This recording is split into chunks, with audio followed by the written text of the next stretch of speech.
Welcome to our channel. Today we how to authorize impact.com brand safety settings for partners. Quick tutorial step by step clearly. Begin by logging into your impact.com account. Navigate to the main dashboard. Locate the brand safety section on the left-hand menu. Click on brand safety to access the settings.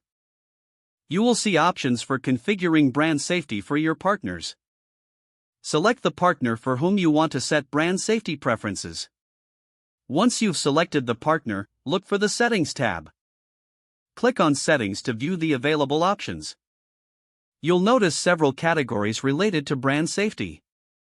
Review each category carefully to understand the settings available. Adjust the settings according to your brand safety requirements.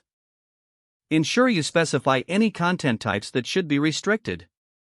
You may also want to consider geographical restrictions if necessary.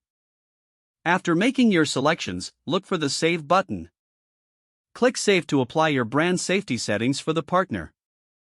You should see a confirmation message indicating that your settings have been updated. Double-check the settings to ensure everything is correctly configured. If needed, you can return to the brand safety section to make further adjustments. That concludes the process for authorizing impact.com brand safety settings for partners. If the page does not load, refresh the browser or try again in a private or incognito window. Make sure you are using the correct email address, then retype it carefully to avoid small typos.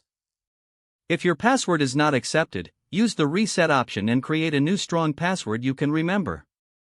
Check your spam folder for verification or security emails, then complete any requested confirmation steps. Enable two-factor authentication if available to improve account security and reduce unauthorized access risk. After signing in, review your profile details so your contact information and settings are accurate and current.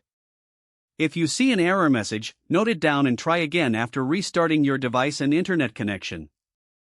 Log out when you finish, especially on shared devices, to keep your account and payment information secure. If the page does not load, refresh the browser or try again in a private or incognito window. Don't forget to like this video and subscribe to our channel for more step-by-step tech guides.